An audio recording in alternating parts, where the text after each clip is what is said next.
Hi friends, my name is Harish Kamble. I am from Ramakrishna Paramhans Mahavidyalaya, Usmanabad. Today I am going to discuss here the relation of plants with environments. So plants are living things and environments means everything which is surrounded to plants. So plants and their environments, see, plant is living one and environment is a non-living. Plants require environment to survive growth and development. So environments is non-living and it can be classified into climatic factor and edaphic factor. In climatic factor, light, water, temperature, humidity and air. These factors included in climatic factors. While in edaphic factors, there are soil, and in that soil there are minerals and organic matter. So plants required climatic factor as well as edaphic factor for growth and development. So the first factor is light. Light is required for plants. So one of the most important function or need is plant prepare food material in the presence of light only. Plant cannot prepare food material in dark. So light is essential for food material, and food material takes place through photosynthesis process. So we will see later what are the use of light in growth and development of plants. So first is here we mention light as an ecological factor. Ecological factor means ecology means relation of plants with environment is called as ecology. Without environments, plants cannot survive. Environments included light, water, temperature, humidity, because light gives energy, water provides basic nutrition as well as minerals, soils. All these provided basic nutrition to plants. So all these factors required to plants for growth and developments. So light is very important factor. Without light, life is not possible, because without light, plant cannot prepare food material.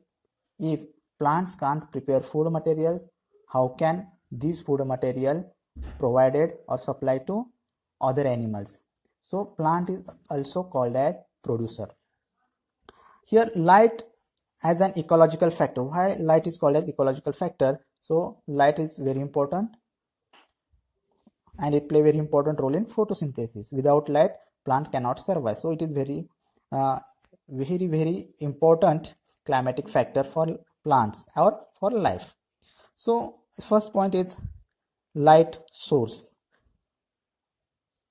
So ultimate source of light is a sun, because in our solar system, sun is only star, and from that star all plants absorb light. So sun is very near to us, so plants get light from sun. So the source of light is a sun. Then properties of light. Light travel unidirectional, means when light emit by sun, it goes away in the space. It cannot return to the sun. So the way of light is unidirectional, only one way. It cannot be returned to sun. So the way of light is called as unidirectional. Then light travel in the wave form. Light travel from sun to plants in the form of wave, and light waves are formed from photons, the particles, the basic particles from which light is made. It's called as photon particles. So photon particles from which light is made, and light is travel in the form of waves, light, and travels unidirectional way. The speed of light is approximately 3 lakh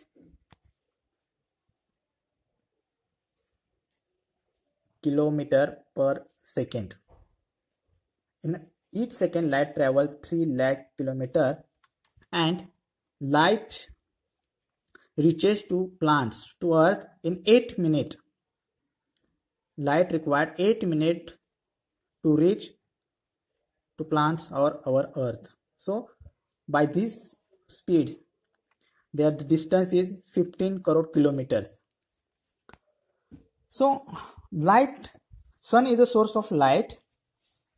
Then what is the global radiation? So sun is not only produce light, but sun also produce different waves.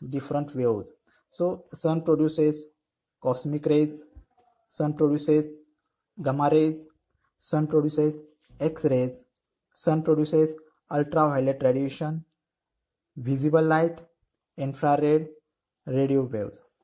So all these types of waves are produced by sun. But all waves are not useful for plants. Plants only require visible light for photosynthesis, not ultraviolet, not X-ray, not gamma rays, not cosmic rays, not infrared radios, only visible light. So visible lights, wavelengths,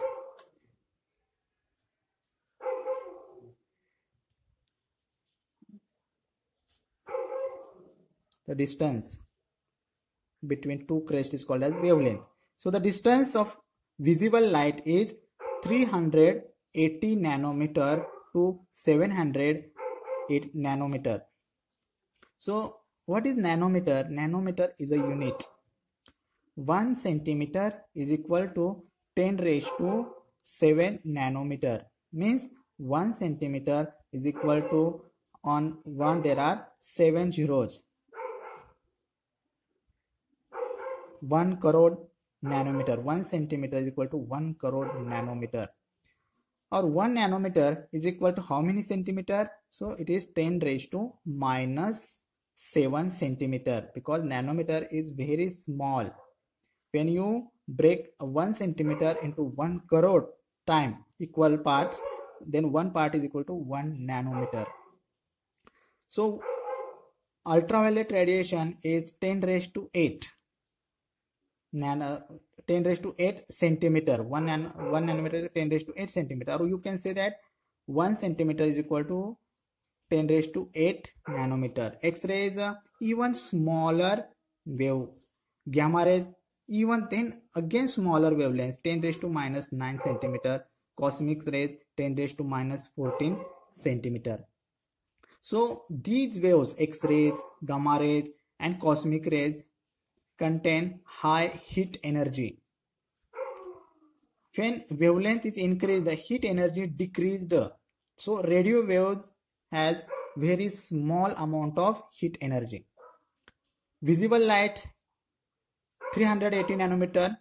This nanometer has more energy as compared to 700 nanometer, because when wavelength is increased, energy is decreased. So cosmic rays have more energy as compared to visible light. X-rays has more energy as compared to visible light.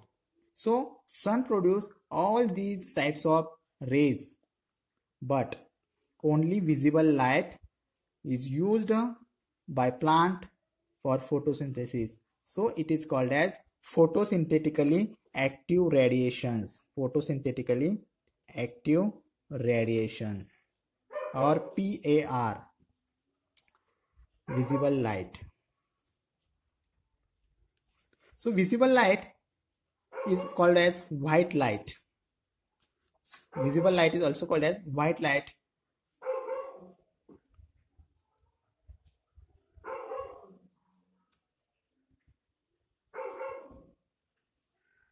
because visible light is not a single light. It is a composition of many different light, just like blue, violet, green, yellow, orange, red.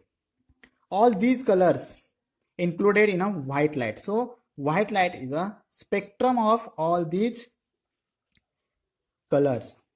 So on next video we will see the composition of white lights and properties of it.